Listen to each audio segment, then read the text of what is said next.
Okay, hello everybody. We're going to get started. Thanks so much for joining us today. My name is Kate Pett. I'm the Deputy Director of Thrive Asheville. Thrive was convening nonprofit organizations on a regular basis to talk about what the needs were immediately after the disaster. And one of the things that folks mentioned was the need to really share information about mold remediation and how we could, as a community, increase our capacity to meet the need. So I'm going to turn over to Stephanie and the Green Home Solutions team. Thanks so much. Thank you so much for having us, and thank you everyone for being here, both near and far. We are excited to talk more about this. It is something that we feel passionate about, and we are hoping that by the end you will feel confident to make any decisions that you need to make with regards to mold, should it affect you or someone that you know. All three of these pictures were taken post-hurricane. The one for sure in the middle was not caused by the hurricane. That just we happened to also find that while we were there inspecting. I know for sure the one on the left was post-hurricane. I was there for that inspection in person, and it was an indicator of where the water was. So it helps to show you where it was. And then we would a lot of people have called us to come into their house after the hurricane. And so we would take a look, and then we would tell them what to do. And what's really fascinating, and Rick, I wonder if this has been your experience too, but normally as a company that specializes in mold remediation and improving indoor air quality, we would come in and we would tell you what we will do for you. And we provide an estimate for the work that we will do. And after the storm, there were so many people in need of help and only so many hours in the day that what we did was we got to every house that we possibly could. Our inspector was working so very hard to help as many people as we could to get the waterlogged material out as soon as possible. So what we did was we showed up to the houses and we told you what to do. And we gave very specific instructions and then offered to come back after the drywall and the insulation, the flooring, whatever it might be. We'd come back afterwards to look over everything and then offer a remediation plan from there. But the number one thing that you can do after a hurricane or a flood of any kind is to get the water damaged material out and to start drying the building material so that it does not impact the structure of the home or the building or the office any more than it already has. That's true. It can move very quickly. So if there would have been high humidity right after the storm combined with this, it could have just spread that much quicker. But to Stephanie's point, time is of the essence. And really, as you start to approach 48 hours, that's the period of time that's needed for mold to start to take hold. I might alter that or a sister statement. Time is of the essence. Dry is of the essence. That's your primary goal. You gotta get the word out. You gotta get it dry. In a timely manner, like right away. Right. Dry is of the essence. Yeah. Absolutely right. And now some of the challenges that people have been facing is that when there's insurance involved, things don't move as quickly. So this was a home that I had gone into actually for only an air duct inspection. They had called, they said that they had 3 trees that fell on their home, and they were wondering if they should have the air ducts replaced or cleaned. And when I walked in, actually nothing had been done yet because they were waiting on insurance to come through. The adjuster had come out. But it had been a month since the storm and they had not yet called a remediation company to talk about what to do. So just to further bring that point home, time is of the essence, and the quicker that you can get water damaged material out of the home, the easier it's going to be to maintain the integrity of the structure itself. Yeah, on the insurance side of things, we are not in an area where everyone has flood coverage. Because food is anticipated anything like that happening. But when it comes to mold, a lot of insurance companies do not have coverage anyway or limited coverage. But I would say, if someone's dealing with a situation like this, to put pressure on the insurance company as far as what's the protocol, what can we do? We did find out that a lot of folks were able to ask questions of their insurance company, tell them that I need to make something happen, and the insurance company said, yeah, and it's not all of them obviously, yeah, I get it, like you're in this is a serious situation, time's not on your side, go ahead and get started and document everything, keep receipts for everything. And so just to say that sometimes you can, the insurance company knows that they need to do something. They know that you need to act quickly. And a lot of times they'll give you steps that you can take to go ahead and get started. Some people were in that situation where, the instructions to us, if we were involved in the project, were just to, spell everything out as far as what we were going to do and document that. But it at least allowed us to start working, or the client to go ahead and start working on the project. So that was really important. A hurricane of this magnitude puts all the systems under stress, including adjusters. I mean, there just aren't enough of them either, even with people coming in from out of town. Yeah, and that's the feedback that we've been hearing too.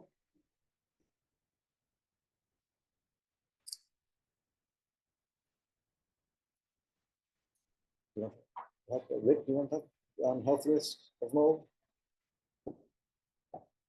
Can you come stand just right in front there? Yeah, that'd be great. Health risks. So Evan and Stephanie's job is to help get those projects done, is in terms of doctoring the house, healing the house. There are these surgeons who can get the procedure done. My job is as the diagnostician. All right, what's going on here health-wise? And mold is just one piece of the puzzle. So with this focused attention on mold and mold health risks, there's a lot of other stuff in that building, in that moment where you're tearing things open and sanding and sawing and cutting and pulling old things out. You're stirring up drywall dust and sawdust and other household dusts, as well as the mold dusts. And there's a lot of stuff that's not necessarily going to be so good for one's respiratory system, or for one's, if someone has allergy tendencies, especially if somebody's very allergic to mold, or allergic to dust mites, or allergic to whatever all else you're allergic to, you can stir it all up. So this process of going through this in a reasonably clean way, be mindful of all that along the way is important. And that's where the, at the very least, a good place to start, dry things up. A good place to start is with your respirator to protect your lungs, and have these pink cartridges catch a lot of the debris rather than your lungs catching debris. So that's going to be a very early helpful tool for you. If you want more on the healthiness side of things, I don't know if maybe you can, on the back of those cards, there's a QR code to be able to go to the website. But here's a website address if you need it. I don't know if they could see that on the screens. We can Share. Email, yeah. Because for every answer you're getting here from the team, that's going to raise 3 to 5 more questions. So this conversation is going to have to continue after today, and we're here to help you and guide you through that next valid question that comes up. But to start with, this is a good suggestion. We're going to mention, what does this mean to health? Yeah, some of the symptoms that you may experience, because it can feel like a lot of other things, and you may not even know that you're being affected. The symptoms. So the body only has so many ways to tell us that something's not right. What can the body do? You can get headaches. You can get inflammation. You could have fogginess of thought. You can have coughing. You can have sneezing. You have fluid production. And how do I know that's symptoms from mold and not from something else? Well, you don't know that. Your body can't tell you that it's mold. Some people are very mold sensitive. They know that certain set of symptoms they have, that's my mold response. I know what that is. Other folks don't really have that fine tune of a response. A definition of, when I had experienced these 3 things, I know that's, for me, that's mold. When I experience these 2, 3 other 3 things, that's my reaction to cat dander, and so forth. Or when I eat peanuts, there's my reaction, or tomatoes, or something else. If you don't have allergies and combinations of symptoms that help you define what it is, you don't really have a clue why you have a headache. Might be something else. Might have been the drywall dust that filled the place instead of the mold particulates. So how do I get an answer to all that? Well, preventive actions that help with a lot of airborne stuff goes a long, long, long way. So there is no definitive response to mold. It's really a matter of your own body's sensitivities, your own body's health status. And we're looking to be sure that you don't have any excesses of any of that stuff. Let's bring these excesses of stressors down to lesser levels so your environment is so not much of a problem for you. In the meantime, wear that while things are being stirred up and moved around and gotten out of corners and ripped away and carried out of the house. Do that with a respirator on.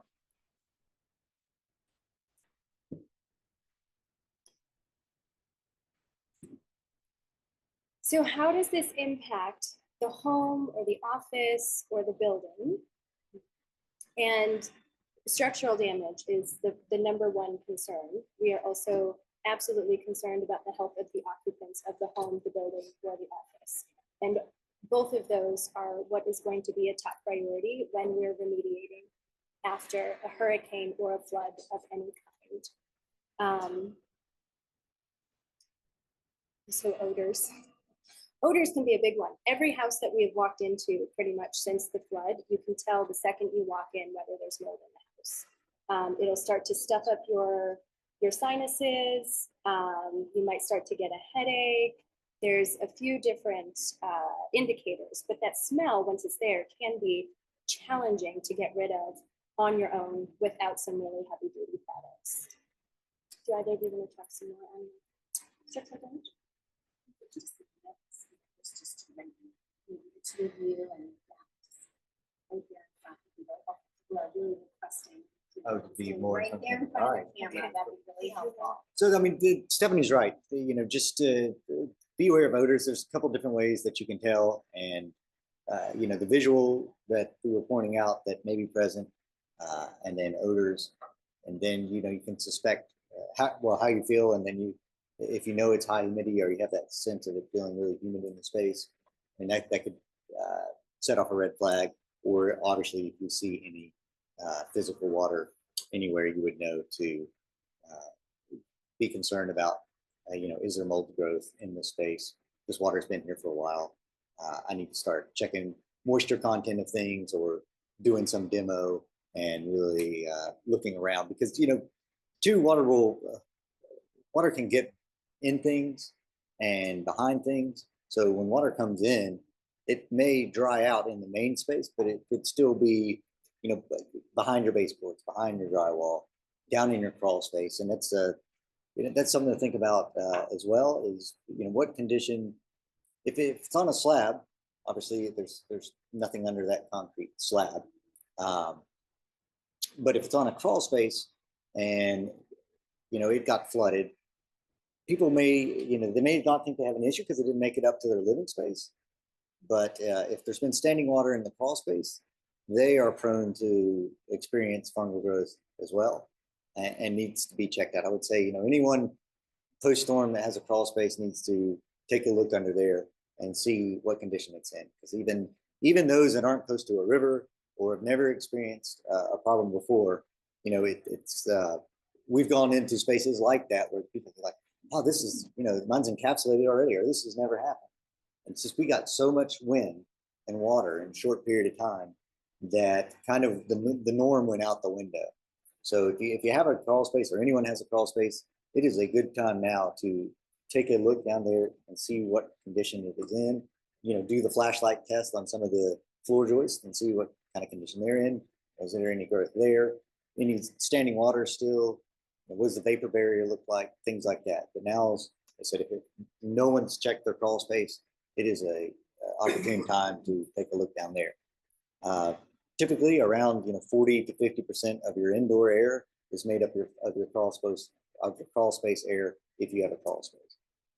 A house will breathe from bottom to top, just like a chimney. So that's things to be aware of. How to sense that you may have mold and places to look. I said if it was a indoor living space that was flooded and that, chances are that you need to at least do some moisture meter tests on drywall, baseboards, things of that nature, even if the main floor is dry at that point.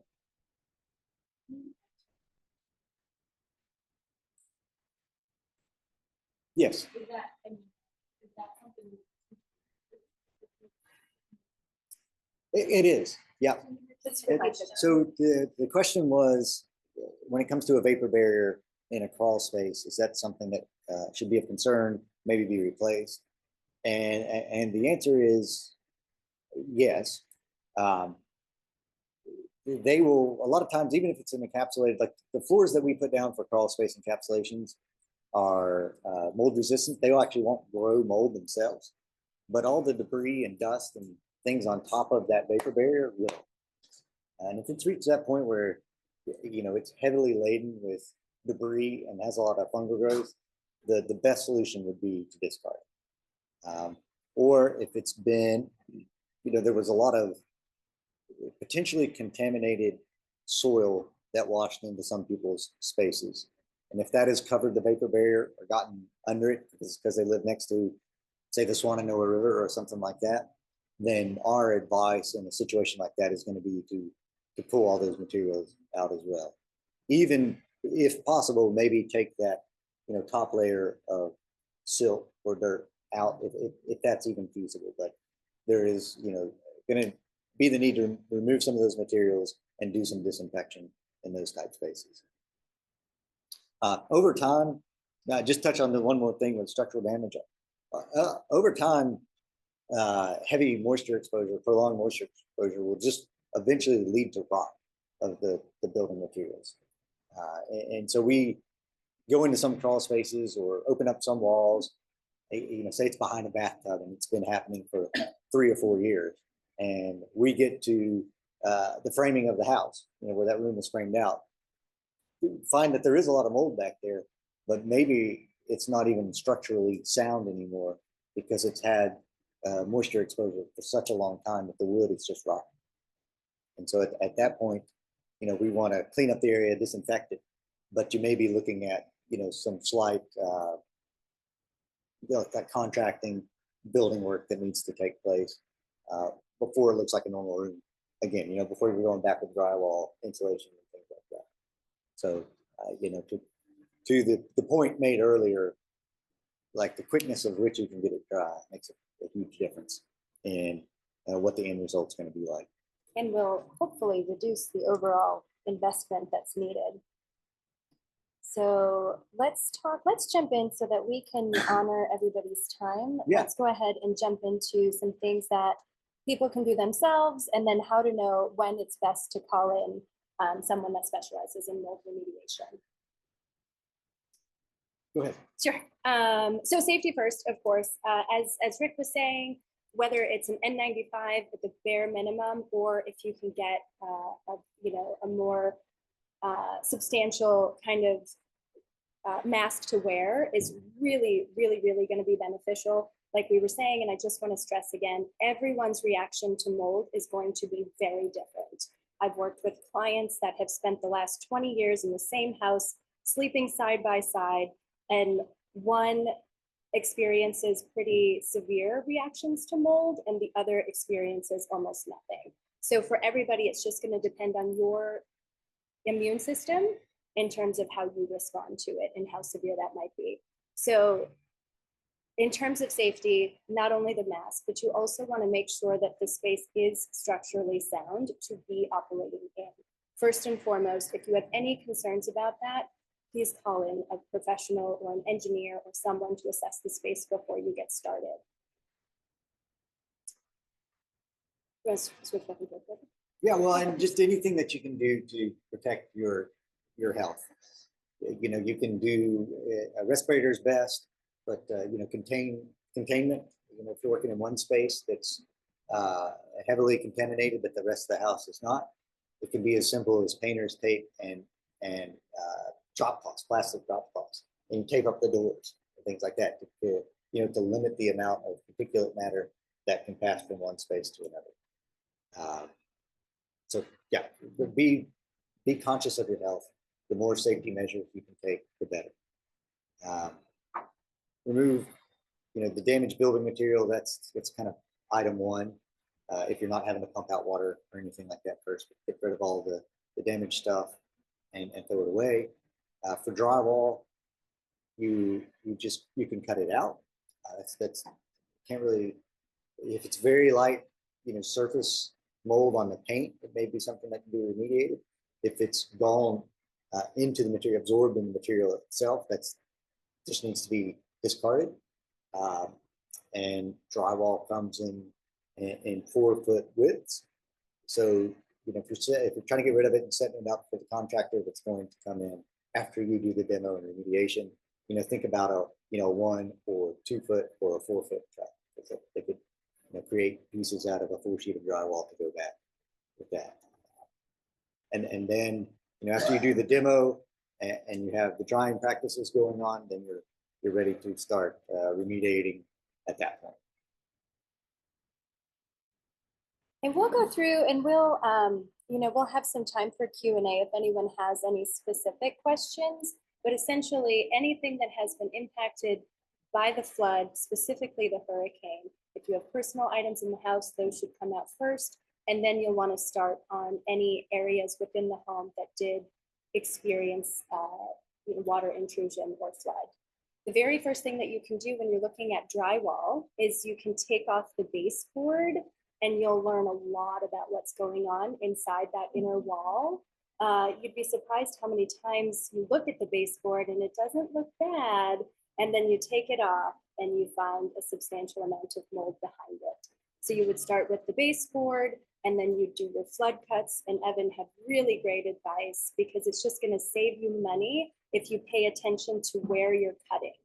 An industry standard is to make sure that you're cutting at least 6 inches above the water line or above where you're finding the mold from a flood. And then if you're able to cut either 1, 2, or 4 foot lines, it's just going to make it all the less expensive when the installer comes back to fix it all back up for you. And then once you've taken care of all of that, it's really beneficial to clean the space. So we'll talk to you about ways that we can help with fogging and remediation in just a minute. But in terms of what you can do yourself, once all the water damaged material has come out and the home is considered safe to start reoccupying, doing a nice, detailed, thorough clean of the space and all surfaces in the home or the building or the office is going to set you up for good success. Do you want to add anything? No, I mean, she's absolutely right. Just making sure that everything gets clean, and then we'll talk about this in a minute. There's a whole lot of testing that can be done to ensure that you're at a safe level.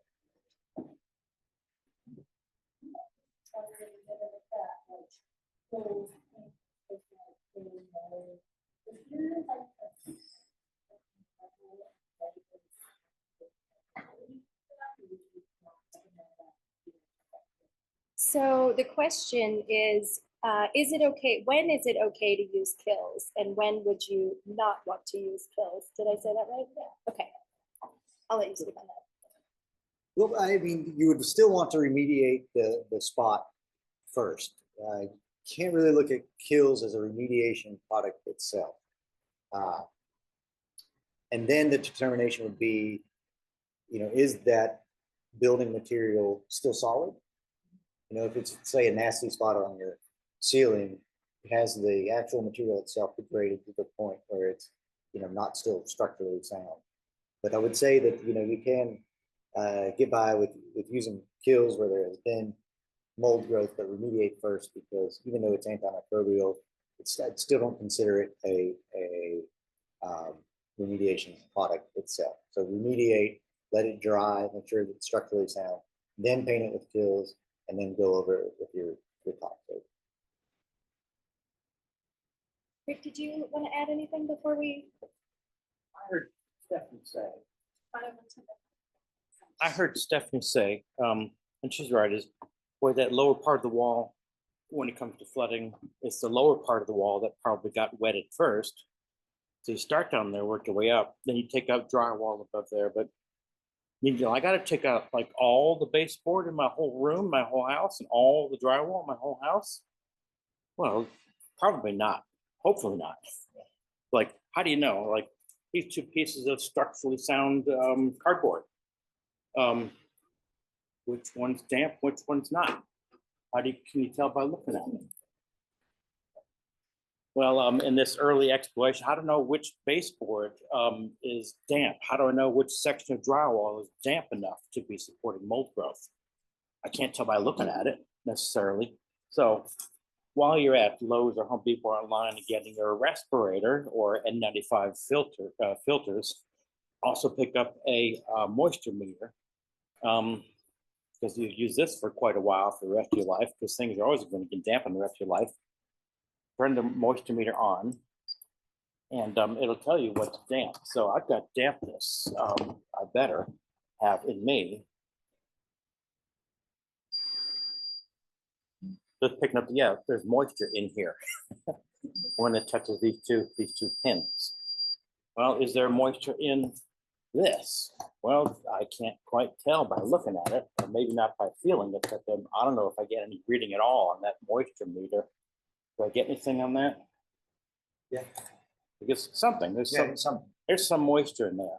But here's another one that looks dry to me too. How can I tell? Well, with a moisture meter on it. So what's the moisture threshold that people should be looking for to understand whether or not something has to be replaced? If you're seeing the red and hearing the beep, you're already out of bounds.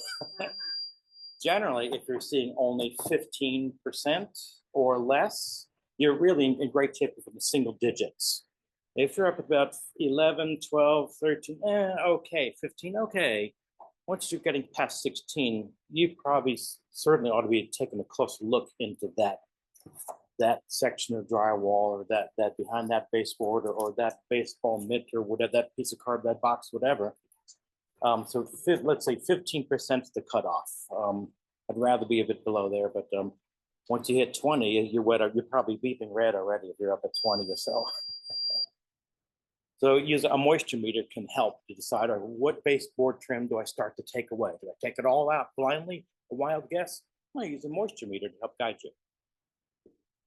Lowe's or Home Depot, Ace Hardware, online. Yeah, they're not incredibly expensive. $45, $50. And then just to elaborate a little bit on that too, like sometimes there is a visual look for swelling as well on a baseboard, something like that. And then humidity wise, when is there too much moisture? That threshold is around 60% of relative humidity. You don't want to see it, at or above 60%.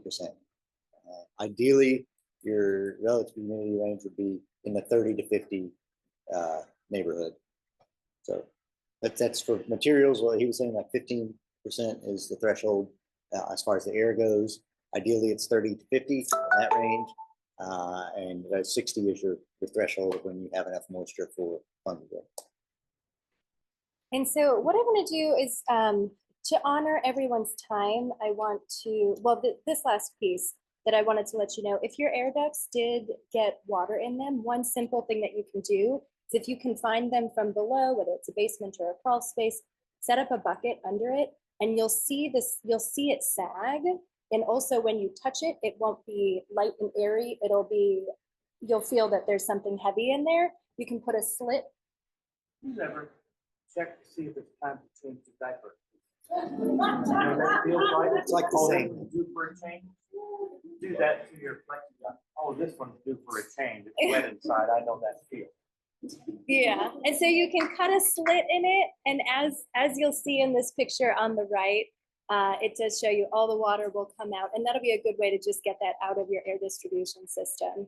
I do know that we had talked about, we have about an hour. I know we got started a little late, but I just want to jump in and let you know when to hire a professional so that we can open the floor for more questions. So just real quick, and you'll see all of this on the screen.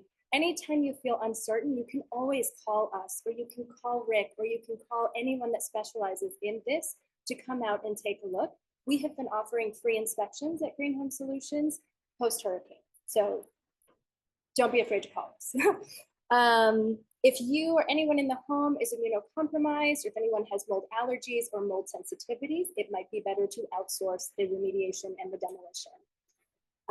If there's any concerns of structural damage, you'll want to contact either someone that specializes in mold or an engineer, just depending on where that damage might be. And if you have concerns that the mold has spread further throughout the home, so if maybe just one room or one area of the house was affected and you're not sure, does this impact my house over there? Does this impact my air ducts? Did I get water in my system? All of those are questions that we can help to explore in person with you. And then for guidance in terms of preventing further mold or water damage, hiring a specialist to come in can be really helpful as well. And then of course, if you're interested in testing. So we had talked about the possibility of maybe trying to find some funding to provide some testing and maybe a remediation kit. I don't know where we're at with that, but it is in the talks, in the works. If anyone would find that really beneficial or useful, we would love to hear from you. And then what we've been offering post-hurricane is what we're now calling an environmental reset, where our inspector will come in and will tell you what you need to do to get all the water damaged material out of the house. And then we can follow behind and we would do another inspection to make sure that all of that was taken care of properly. And then we would follow behind and we would fog with a fungicidal disinfectant, and we can spot treat anywhere that is needed. And then we would finish it up with applying healthy probiotics throughout the home. If you'd like to take a minute and just talk about the probiotics and the benefit of those and the disinfectant. So, we've talked about how, mold growth you can see, but the spores you can't see. And a lot of times a house gets, after an event like this and there's been growth, then you have an infiltration of mold spores, that are on your surfaces and embedded in porous products or furniture that you may have. And you need to, do something about that and what's still floating around in the air. And that's kind of, where the fogging comes into place with fungicidal disinfectant, is to kill all those mold spores that are still floating around in the air and that may have landed on all the surfaces and, they have embedded themselves in porous materials.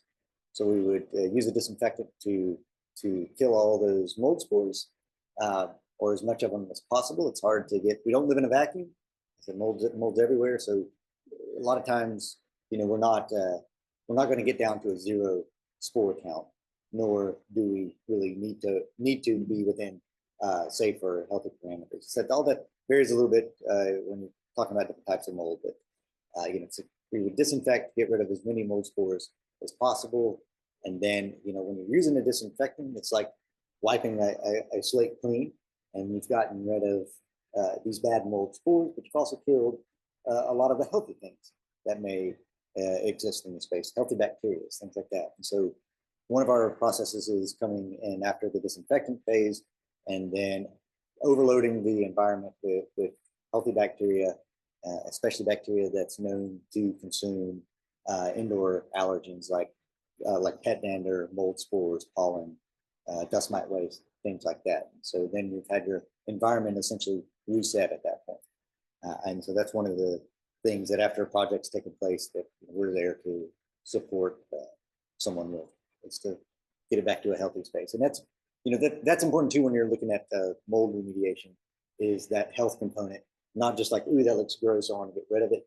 But at the end of the day, it's not just the visual that you're trying to fix. You want to try to have your home back to a healthy status.